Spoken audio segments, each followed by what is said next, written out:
his cinema is about the characters. They are strong, they are survivors, even all the traumas, even all the worst things they went through. They know how to reinvent themselves. They know how to forgive. I love you, Pedro. Hello everyone, welcome back to Let's Take 5, the podcast where we take a cinema legend, take 5 of their films, highlight their excellence and range. My name is Austin Luger. My name is Eric Martindale. And we are here with our conclusion of our Pedro Almodovar 5. The first one was Women on the Verge of a Nervous Breakdown, all about her mother, Talk to Her, Volver, and now we're finishing with his thriller, The Skin I Live In. This is a odd one, to say the least, and as we do for every one of our videos, we're looking at the film as a whole, so we're going to be talking about the ending. And this one in particular has a very mystery box element to it. So if you are curious about this movie, definitely check it out and come back, because we're going to be talking about every twist and surprise in the film. It's recommended. It is recommended, yeah. So we have a recommendation. Now, pause, come back in 2 hours and listen to this. Because so we've covered, so many different elements of Almodovar, of his look at family and gender and society, but we've kind of not done one of his dark, upsetting ones, like Tie Me Up, Tie Me Down, or Bad Education. We went with his 2011 film, The Skin I Live In, which has, right away, in my mind, very striking visuals of, you have this woman in a weird-looking skin-tight suit that's kind of all over her whole body, that's very pale-looking, and she seems to be trapped in this room, where she has a dumb waiter where food's coming in. She has a little radio box to talk to people in the house. And there seems to be lots of tally marks of how long she's been there. And it kind of goes from there. We learn about who her captor is, Antonio Banderas, a guy who is designing a new skin, essentially. Skin that is artificial but is stronger, more durable, can withstand heat and bug bites, so you can't get malaria. And let's start there, I think, and we will expand upon everything. Yeah. Okay. So in my viewing of this movie, at first I was kind of bored with it. I was watching the film and kind of really trying to get to the point of what this movie was really about. Mm-hmm. There's something about Almodovar's films where it's not necessarily wearing it on its sleeve what it's about anyway. Mm-hmm. I mean, these are movies that are difficult to define, which is kind of a pun for what this movie ends up being about. So it's almost hard to talk about this movie without actually knowing the full context of it, because the ending of the film, well, not the ending of the film, but about the 3/4 mark, the whole movie begins to sort of get recontextualized mm-hmm. in a completely different way, and which means that it has to be, it has to be at least weird enough or engaging enough, or otherwise have a good enough nugget to keep you watching until that point. Otherwise, you just shut it off. There are people that started this film and didn't finish it. They have no idea where it went. It went. I kept watching because it was just so freaking weird. Mm-hmm. You have Antonio Banderas, who plays Dr. Robert Legard, who has this weird, creepy sort of house butler that's the female whose son shows up at the house and mm-hmm. breaks in and rapes the girl in the skin suit, just mm-hmm. Weird stuff. And there's an implication of a previous relationship that they had. It just gets weird. That part is the one thing I didn't love about this movie. 'Cause I saw it in theaters, I hadn't seen it since then. And boy, do you get a sense of the whole theater, learning at the same time what's going on and mm-hmm. go, oh, yeah, here we are. Yes. But that part in particular, because that kind of starts to begin the end of the film, even though it's in the first half, and we're going to get a large flashback sequence. The fact that it was the butler's son, who is also secretly Antonio Banderas' brother, but doesn't know it. It was an unnecessary thread. It was a couple, you need someone to want to investigate why there are these monitors with this woman in it. And I guess you do need a type of person who would aggressively do that, not just take for face value, yeah, don't worry about that. We're at the TV. that said, it was because like this is a movie that is very feel like inspired by like those like 40s and 50s noir. Like I thought a lot about like The Postman Who Only Rings Twice, like those kind of like dark, like Double Indemnity, kind of getting away from a murder situation. And that was like a bit too much for me, like having his connection, even though it leads to, I think, a good plot element of having, the captor and his prisoner being on the same side and kind of starting a new phase of their relationship. Mm-hmm. It just was very awkward to get to that point, I guess. Yeah, it's also kind of just a really awkward scene in general. I mean, it's a really goofy rape scene.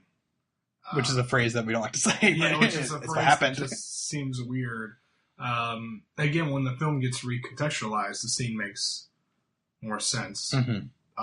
Because this is the first time this person's had sex and they're being raped. Mm-hmm. Well, had sex.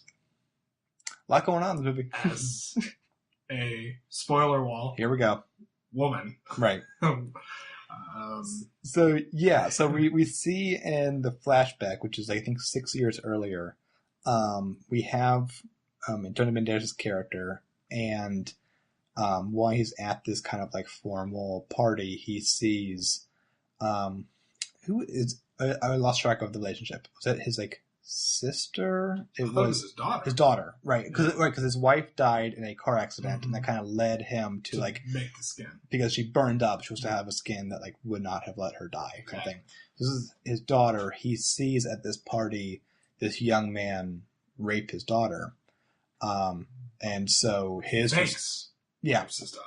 Yeah, it has definitely some like gray area elements going on. Well, it gets more gray as the movie goes on. Yeah. At first, it's presented as a rape. Right. But as the movie goes on, it's presented, maybe it wasn't a rape. Maybe, because it didn't actually get to that. Right. Well, he doesn't remember it because he was on pills. Well, he doesn't remember it. Yeah. But we, as the audience, actually get to see the full event in context. And we see her scream. We see her scream once they start having sex, and then not to that point. Right. But he still like sounds her and like puts his hand over her mouth. He does.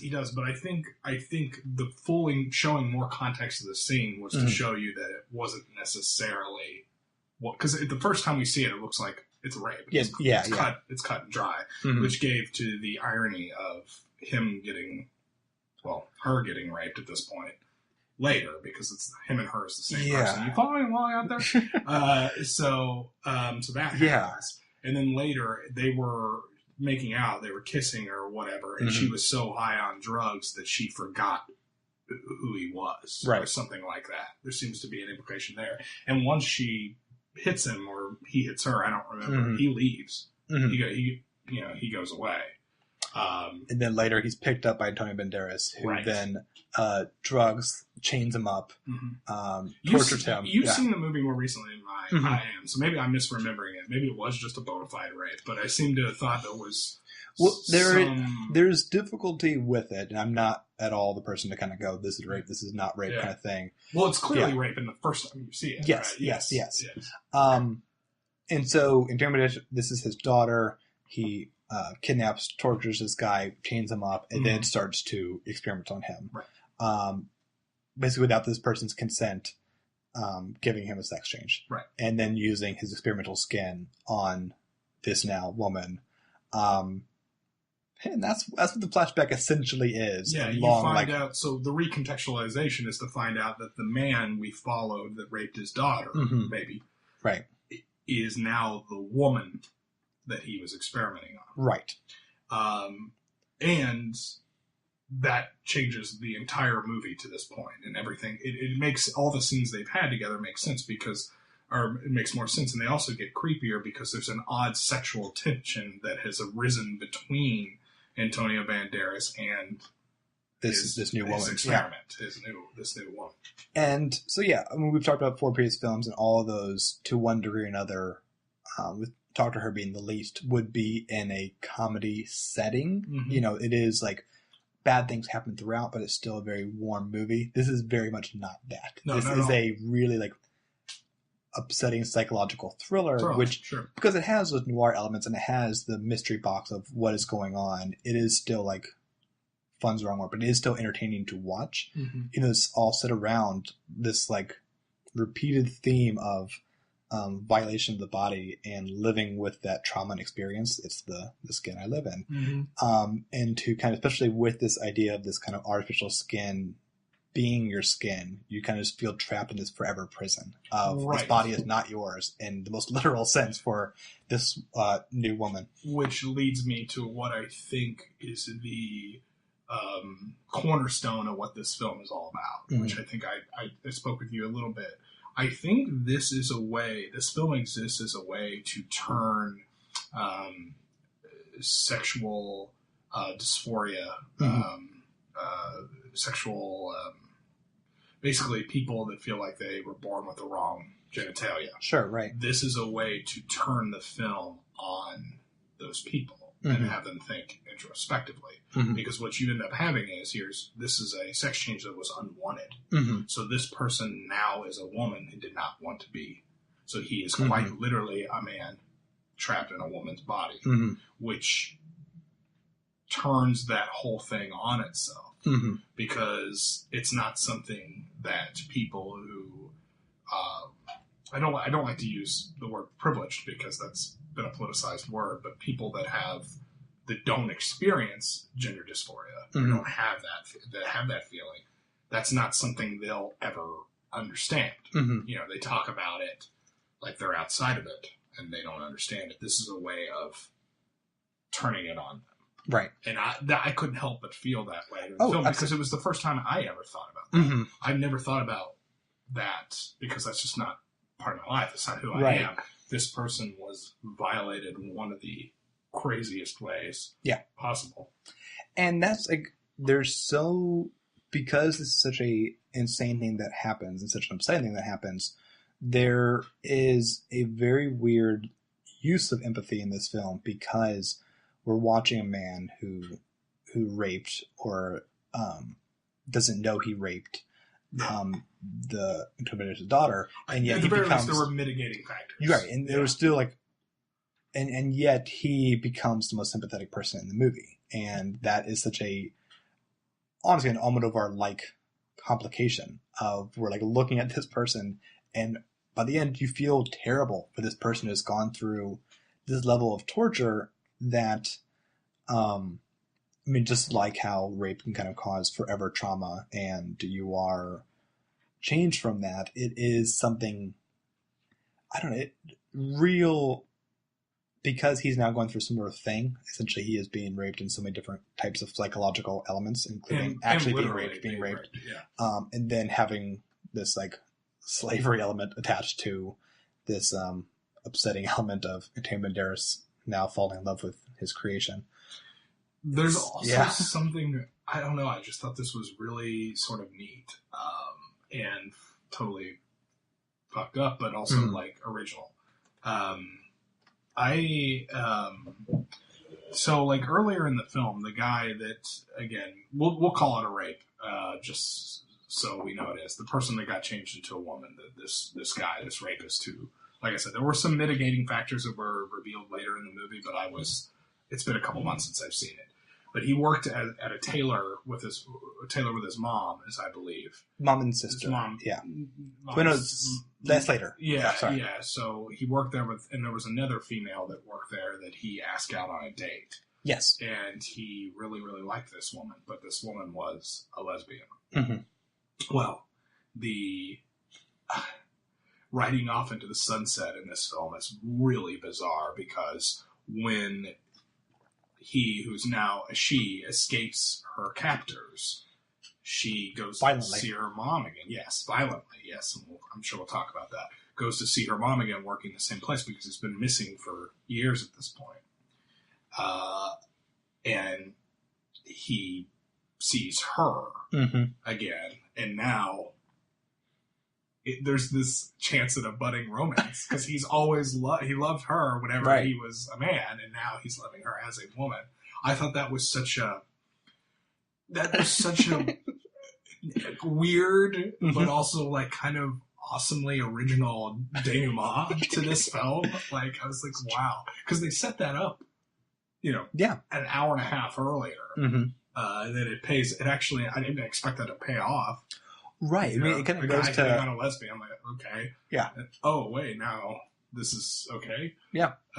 Well, that kind of goes with, we've been talking the whole side about the Almodovar plotting of like, it is like this like heightened pieces all put together, whether that's naturalistic or not. Mm-hmm. And I think maybe because this is so far removed from, I was reading some reviews. Some people call it a horror film. Some people call it like a sci-fi film because this whole skin element is so... It's definitely got subgenres. Insane, yeah. I mean, thriller, I think, is probably the most accurate. Yeah, psychological thriller. Yeah, like some type of... And then even there, it's like, we gotta put another qualifier there. It's a psychological thriller. Right. It's like, it's definitely difficult to... And when define. She has... We're not calling it a horror movie, though. There's one thing that reminded me of just kind of horror elements because, like, when she has on the whole, like, pale skin suit, it's very kind of off looking, but when she has the face element on, when like her face was being formed into kind of a new female face, that looked so much like the movie Eyes Without a Face, this kind of really creepy old movie. Yeah, no, actually I know the scene you're talking about over there. Yeah. And it said like, I think it's also where like Almodovar maybe said like he wanted to make a horror film without any sort of horror scenes in it, essentially. And that kind of use of, in this movie, your identity being taken away, your agency being taken away so much, and all of these elements of gender identity and trauma, it's really upsetting. And also to see Antonio Banderas, who we last saw in this vibe as a hapless doof who is trying to sleep with two different women, essentially, to now a really kind of cold... bad scientist, essentially. Mm-hmm. Well, and the thing is, there's the weird sort of level of like, you kind of root for the Antonio Banderas at some point because you understand his anger because you don't know, but you don't really start to turn ish on him until later, and partly because he ends up sleeping with the girl, right? So like I'm not trying to be, what's the word? I'm not trying to be like guy girl. Like I'm not doing that to. He didn't want to be a woman. Yeah, it's not a thing where like it is the tradition where you're honoring the pronouns that the person wishes to put upon. No, he didn't want to be a woman. Right. It's like that's what I'm talking about. How it turned the whole thing around. Yeah. Like it was it was weird. It was a weird like double cross of that idea or triple cross. It was just really bizarre. Yeah, and I mean the actress who plays the because there are two different actors. There are two different actors, a male actor and a female actor. A guy who's fairly feminine features. Like small jawline, small face, small figure. It would make enough sense that this could be surgery. But still definitely a male. Definitely two different actors, yes. This isn't a Tootsie situation. Right. Because, and we kind of saw this a bit with Volver, there is something so, like, this is the most nudity we've had in any of his films, like, by far, but there's something very particular about... A guy that's crawling to a vagina. Well, yeah, don't talk to her. I'll never forget. But this is like something so particular because, like, I remember like reading interviews with him about Volver, and he kept having Penelope Cruz in these kind of like really beautiful titillating outfits because like there is like just the natural attraction. There's so much about like she had these kind of sensory elements of like she's making this kind of beautiful food, she has this like new life kind of thing, and this was using the idea of like touch and skin in such a like upsetting way. So like whenever there was like having her put like the new skin on her or like new parts being revealed, it was just always so odd to watch, not only because it's so abstract of how the new skin works. So when you see like the rapist tear the skin suit or these kind of things happening, I was always more hyper aware about the idea of touch in this film and what is a good and bad touch. This film almost only bad touches throughout the whole thing, but it's still very particular of what you're able to feel. And she is sleeping with him because just to get escape. Away. Yeah, to escape. She's tricking him. And that's like the most noir elements of like getting there, sharing the bed, and then getting the gun. Yeah. At the right time. Which is even like still like to kind because you don't even really know. You're at a point where like, you're hoping, but you don't know. But maybe she's brainwashed too. Yeah, because it's been 6 years of this, which is so insane. Also, have a crush on this actress.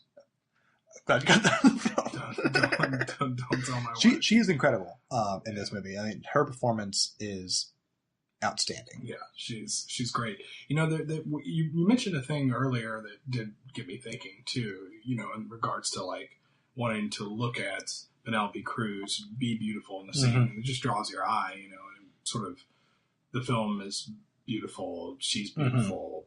Let's not hide that. Let's feature that. Right.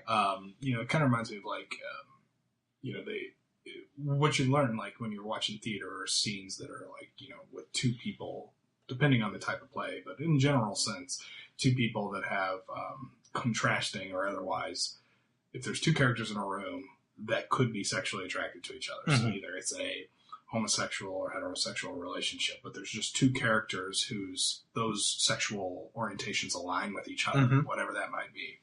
If it's just two people in a room, the scene is usually more interesting, and depending on the topics they're talking about, but usually more interesting because there's always the possibility that at the end of the scene they can fall in love or have sex or whatever. And that's just something human beings are generally interested in. So when someone walks into the scene and now it becomes three, it's such a big transition. It's such a big beat because the two people adjust and change so much. It's kind of a similar thing there. It's like, you know, you're subconsciously interested in that type of thing. Penelope Cruz is beautiful to look at, so that's a good right. Thing. And that was so much about like his depiction of her, because that's not how he depicted her in All About My Mother. Right. It's a very different kind of setting. And this is so like, whereas Volver was the brightest colors we've seen, the happiest looking place, even though terrible things are happening under the surface, it is still a very like you're greeted into a home. Whereas this is just so focused on like grays and whites, and everyone's conversations usually have some sort of like things that the audience doesn't know. So you're always have like tension of like, especially in the beginning sequences when you see her in this room and you kind of get in the dumbwaiter and again like asking for like a new book and whatnot. You just don't know what's going on, and that puts you like you can't relax. Kept in the dark for a long time. Yeah, and even like mid flashback, you're still not totally getting what's going on. Right. And it's a really fun puzzle with that. Once you do know everything, I think the film does slow down a bit too much. Almost like wish it ended faster because like now you know all the pieces, and so much of the fun of the movie was trying to uncover what the dialogue actually meant. Well, and also, who the hell is the girl within the skin suit? Right. And where does that fit into any of this stuff you're showing me? Yes. So his wife died. His daughter was raped at a party. He's a doctor. He's got a weird butler lady. Yeah. There's a... Where does this girl in the suit fit? Right. Like, you know, trying to figure out why exactly am I even watching this? Yeah. Because I mean, it could be anything. I mean, it could be like a virus outbreak thing, and she has to be really quarantined. Yeah, you really don't know. Because like for a very long time. Her skin suit is not like she's not Catwoman. It's not like a sexy costume she doesn't wear. It looks very, very medical and very odd because it is like almost the color of her skin, just off. So like all those just off elements. Yeah, it's like a nude colored suit. Yeah, and yeah, it's really kind of chilling, especially when it's now so hard to, and the actress is incredible, but so hard to read that character's face because A, it's not their face, and you don't know what role they're doing, especially in the final act of like, we now know she's trying to escape, but we don't know if she actually has now like formed a Stockholm Syndrome element to her captor. You're hoping, no, really, he was the one that did. Yeah. Yeah, it's really... It's a lot going on in this movie. So you liked this one, though? Yeah, no, I like this one a lot. That was great. So what made this one kind of stand out for you? Probably the type of film that it was. The fact that it was that undefinable genre we're talking about. I just thought, it was... categorically speaking, if you're going to put these films up there, this is the hardest film to sort of define and what it actually is. And to me, in that regard, it stood out, not because it was good at it. I mean, it was successful at whatever that was.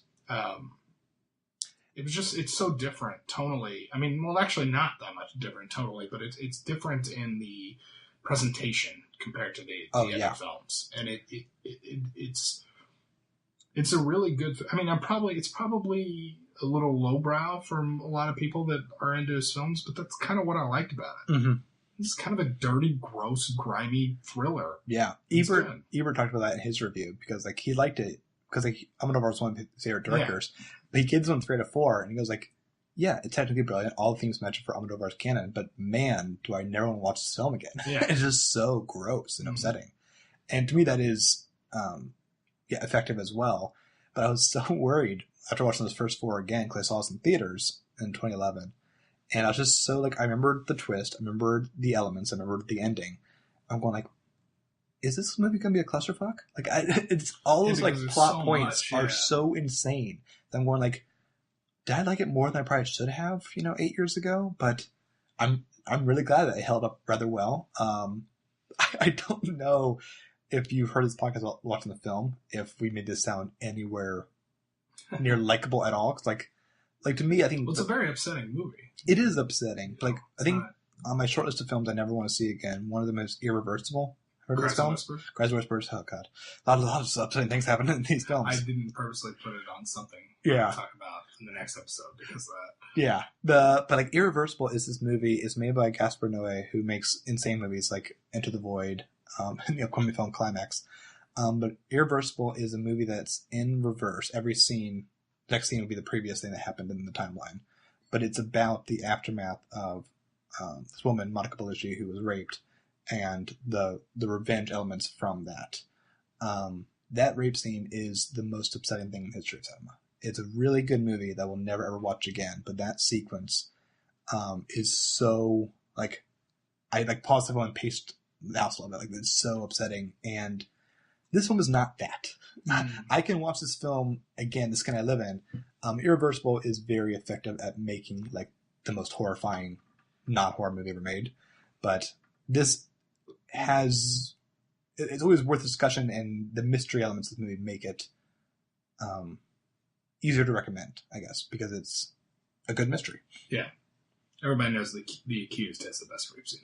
Oh god, we gotta stop doing rape scenes. I know. We're not good at this. I was thinking about that. It's like, oh my god, is this in movies that much, or we just happen to pick the weirdest ones? Yeah.